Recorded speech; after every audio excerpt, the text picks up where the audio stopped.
They lived in luxury while Europe burned, married to the men who designed death camps, ordered mass executions, and ruled through terror. When the Reich fell, their fairy tale ended in fire, trials, and silence. Some ran, some stayed, and some watched everything they loved die in front of them. This is what became of the Nazi wives when the empire of evil collapsed.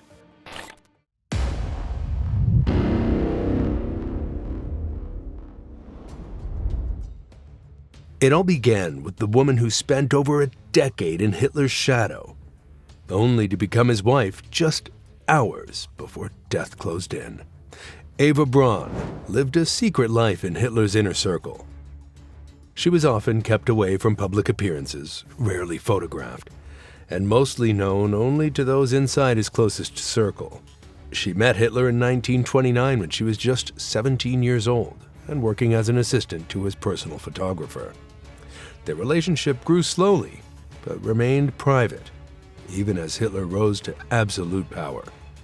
Despite being with him through most of his political career, Eva had no official role in the Nazi regime. She spent her days at the Berghof, Hitler's mountain retreat, living a quiet but privileged life. She was never involved in politics, yet she remained loyal to Hitler to the very end. Even when she was offered a chance to flee to Berlin in April 1945, she refused. On April 29, 1945, with Soviet forces just streets away, Eva married Hitler in a small civil ceremony inside the Führer bunker. Only a few witnesses were present. Less than 40 hours later, on the afternoon of April 30th, they both committed suicide. Hitler took a cyanide capsule and shot himself. Eva took only the poison. She was just 33 years old. After their deaths, Hitler's staff carried their bodies outside, doused them in gasoline, and set them on fire in the garden behind the Reich Chancellery. Soviet troops found the charred remains days later. While Eva chose to die beside Hitler, another woman in the same bunker made a different but equally horrifying choice. Magda Goebbels was the wife of Joseph Goebbels, Hitler's propaganda chief and one of his most trusted allies. She wasn't just any Nazi wife. She played a symbolic role in the regime. With her carefully crafted image, polished appearance, and 6 blonde-haired children, she became the face of the perfect Nazi family. Many Germans viewed her as the model mother of the Reich. Magda deeply believed in Hitler and the Nazi ideology. She met Hitler often, and was even rumored to have a close emotional bond with him. As the war collapsed, she chose to be by his side until the very end. In April 1945, she and her husband took their children to the Führer bunker beneath Berlin. On May 1st, 1945, just one day after Hitler's suicide, Magda carried out an unthinkable act. With help from an SS doctor, she and Joseph sedated their 6 children with sleeping pills. After they were unconscious, she placed cyanide capsules in their mouths and crushed them. Each child died silently in their sleep. Later that evening, Magda and Joseph stepped outside into the garden behind the bunker and killed themselves. Joseph shot her and then himself. They were both 43 years old. Their bodies were only partially burned and were discovered by Soviet soldiers on May 2nd. The image of their 6 dead children, all dressed in white nightclothes and lying in bunk beds, became one of the most disturbing discoveries of the war's final days.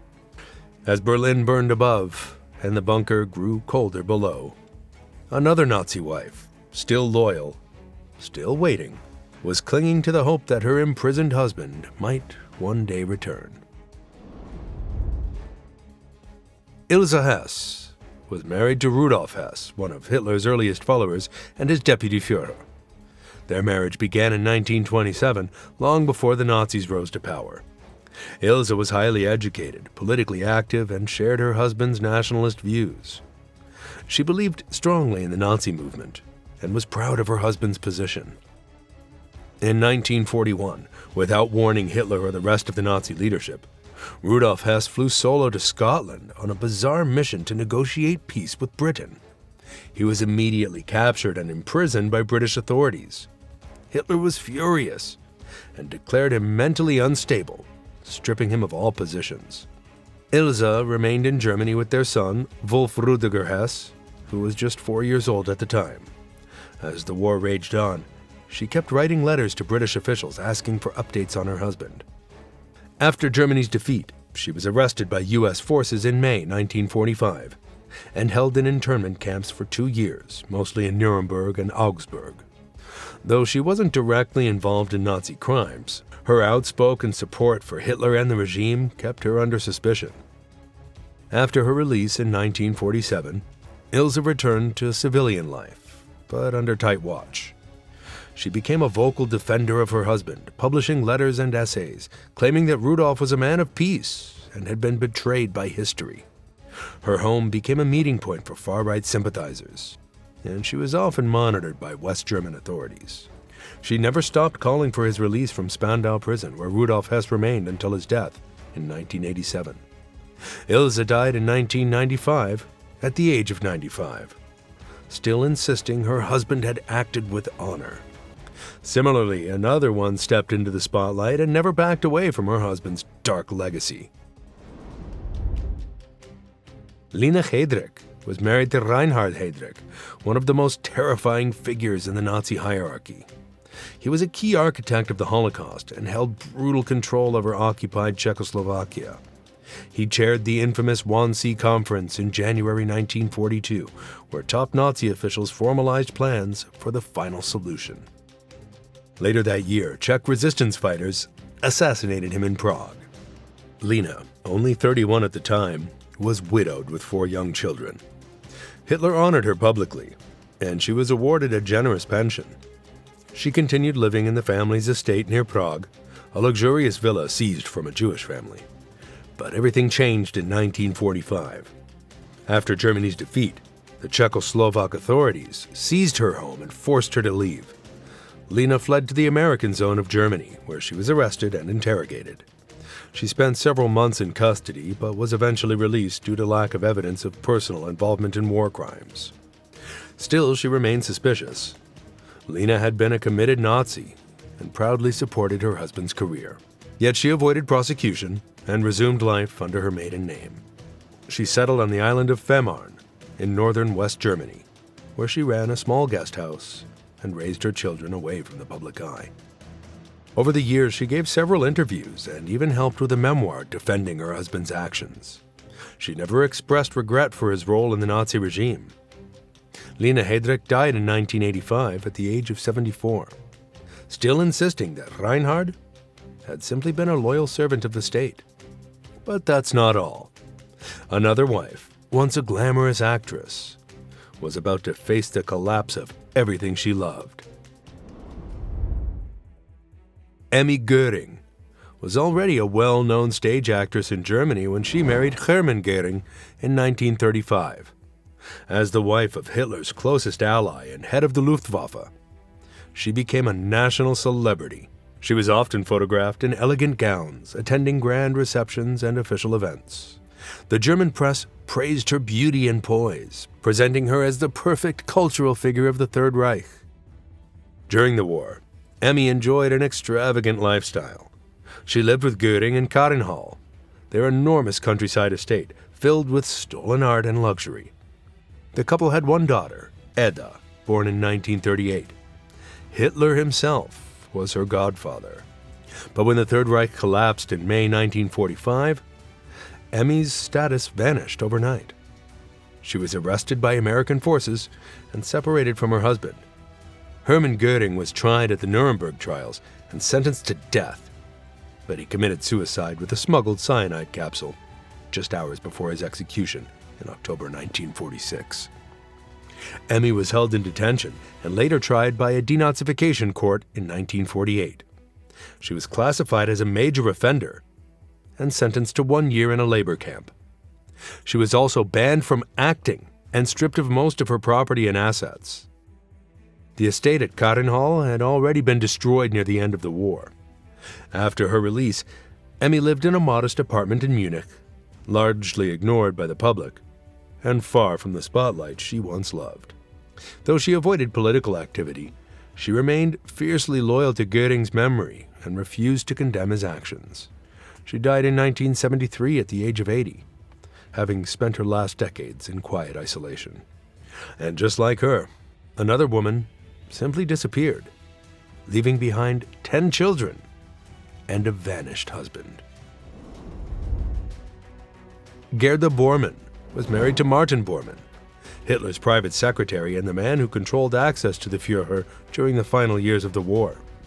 Bormann was feared even among other Nazi leaders for his ruthless ambition. Gerda fully supported the regime and was known for her strong loyalty to Nazi ideals. Like her husband, she believed deeply in Hitler's mission and raised her children in the same mindset. Together, the Bormanns had 10 children. During the war, the family lived in luxury and was well protected by the regime's top leadership. But as the Allies closed in on Germany in 1945, the Bormann family was split apart. After Hitler's suicide, Martin Bormann attempted to flee Berlin on May 1st. He vanished during the escape, and for decades, no one knew what had happened to him. His disappearance led to endless rumors. Some believed he had escaped to South America. Others that he had died in the ruins of Berlin. Meanwhile, Gerda had been evacuated to South Tyrol in northern Italy along with other Nazi families. She was arrested by U.S. forces in May 1945. At the time, she was already suffering from advanced cancer and was physically weakened. Despite her illness, she remained proud of her husband's position and showed no sign of remorse. She died on March 23, 1946, at just 36 years old in a hospital in Merano, Italy. Her children, some of whom had been scattered across various shelters and foster homes, were left orphaned. Gerda died without ever facing trial or being held accountable for her deep ties to the Nazi elite. Her husband's remains were eventually found in Berlin in 1972, confirming he had died during his escape attempt. Gerda's life ended early, but some Nazi wives did everything they could to avoid justice. One such example is Margareta Himmler, the wife of Heinrich Himmler. Margareta was a trained nurse and came from a middle-class background. Unlike some other Nazi wives, she didn't live in the spotlight or attend glamorous parties. But behind the scenes, she held strong nationalist beliefs and was deeply loyal to both her husband and Hitler. Throughout the war, Margareta helped run Nazi welfare programs and even served with the German Red Cross. She often referred to the Jews in a cold, dismissive way in her personal letters, showing she shared many of the same ideas as her husband. Though not involved in planning atrocities, she supported the system that made them possible.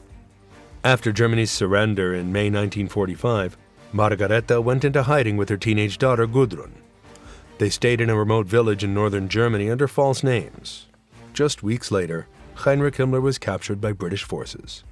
While being searched, he bit into a cyanide capsule and died within minutes. In June 1945, British troops found Margareta and arrested her. She was interrogated and held for years in various internment camps, including those in Schleswig and Ludwigsburg. Despite mounting evidence of her husband's crimes, she insisted she knew nothing and had only been a loyal wife. By 1950, with the denazification process winding down, Margareta was released and allowed to return to civilian life. She reunited with Gudrun and settled in southern Germany, where she lived in near total obscurity. She never gave interviews and remained unrepentant. She eventually died in 1967 at the age of 74, while still being unremorseful. Even though the Reich had fallen, one woman tried her best to rebuild what she could while still clinging to the past. Anneliese von Ribbentrop was married to Joachim von Ribbentrop, Hitler's foreign minister, and a key figure in shaping Nazi Germany's international alliances. Before the war, Ribbentrop had served as ambassador to Britain, and the couple lived in London for several years. Annalisa enjoyed the lifestyle of a diplomat's wife, attending formal events, meeting foreign officials, and living in luxury. Back in Germany, as war broke out, she remained part of the elite social circle surrounding the Nazi leadership. She often hosted gatherings at their Berlin home, entertaining guests from across Europe. To many in that world, she symbolized charm and upper-class refinement. But after Germany's defeat in 1945, her world collapsed. Her husband was arrested by Allied forces, tried at the Nuremberg trials, and found guilty of war crimes, including his role in the Nazi invasion of multiple countries. He was hanged on October 16, 1946. Annalisa was arrested shortly after and interrogated about her knowledge of her husband's actions. She claimed she had no idea what he'd been involved in and tried to distance herself from his political work. Authorities could not prove her direct involvement, so she was released without charges. But the public suspicion was there. After her release, she moved to Wuppertal in western Germany, where she lived quietly and out of the public eye. She never accepted her husband's guilt. In later years, she started working to restore his image, contacting publishers, writing letters, and even supporting efforts to have his case re-examined, but failed. She died in 1973, still holding on to a past that the world had already judged. Not all wives chose denial, though. One woman quietly accepted her fate. Elisabeth Speer was married to Albert Speer, Hitler's personal architect, and later the Minister of Armaments and War Production. While her husband became one of the most powerful technocrats in Nazi Germany, Elisabeth kept a low profile, preferring a life away from political circles. She married Albert in 1928, long before the Nazi Party rose to power. During the war, Albert Speer oversaw massive construction projects and later coordinated Germany's armaments production, using forced labor from occupied territories. He was arrested after the war and tried at Nuremberg, where he was sentenced to 20 years in Spandau prison. Unlike most other top Nazis, Speer admitted moral guilt for the regime's crimes, though many historians have since questioned how much he really knew. While Albert was behind bars, Elisabeth lived a quiet life in Heidelberg, raising their 6 children alone. She kept out of the public eye, gave no interviews, and avoided political discussions. She was allowed to visit her husband a few times a year, and their contact remained steady but formal. When Albert was released from prison in 1966, he and Elisabeth did not resume life under the same roof. They lived separately, though they remained legally married until his death in 1981. Elisabeth never published memoirs or tried to defend or condemn her husband's actions. She stayed silent, even as Albert wrote books and gave interviews to reshape his legacy. Elisabeth Speer died in 1980, just 1 year before her husband. Now, not all Nazi leaders were as well known as Himmler, Goebbels, or Goering, but many held key roles in carrying out mass murder, and they had wives too. These women lived in the same war-torn years, often in comfort, and many of them disappeared into history with little trace. Take Charlotte Globocnik, for example. She was the wife of Odilo Globocnik, one of the main organizers of Operation Reinhardt, the program that led to the deaths of over 1 million Jews in the extermination camps of Treblinka, Sobibor, and Belzec. Very little is known about Charlotte after the war. There are no records of any arrest, trial, or public statements. Like many, she simply vanished from view. Then there was Hedwig Müller, wife of Heinrich Müller, the Gestapo chief who signed orders for mass killings and deportations. He disappeared in May 1945, likely killed during the fall of Berlin. Hedwig's fate is even more obscure. Some reports say she lived quietly under a false name in East Germany. Others claim she died during the final weeks of the war. The truth is uncertain. Dozens of women like them faded into everyday life. Some were killed during bombings. Others fled across borders and started over with new identities. Few faced legal consequences because the focus after the war was mostly on the top male leadership. And because many of these women weren't directly involved in writing orders or giving commands, they slipped through the cracks of justice. But while these wives vanished, their children remained, marked by names they never chose. Many of them were too young to understand what their parents had done. Some were placed in orphanages after their mothers were arrested or died. Others stayed with relatives, but many were raised in silence, never fully told who their fathers were. When they found out, the burden was often crushing. Nicholas Frank, son of Hans Frank, the Nazi governor of occupied Poland, spent his adult life publicly confronting what his father had done. In books, interviews, and speeches, Nicholas condemned his father's role in the Holocaust. He didn't hide from the truth. He exposed it. For others, the trauma was quieter. Children were bullied in school, denied jobs, or forced to change their last names to escape judgment. Some left Germany entirely, moving to other countries to start new lives, far from the shadow of the swastika. Even decades later, the past never let go. Many carried the weight of their family names into old age, caught between shame, denial, and painful memory.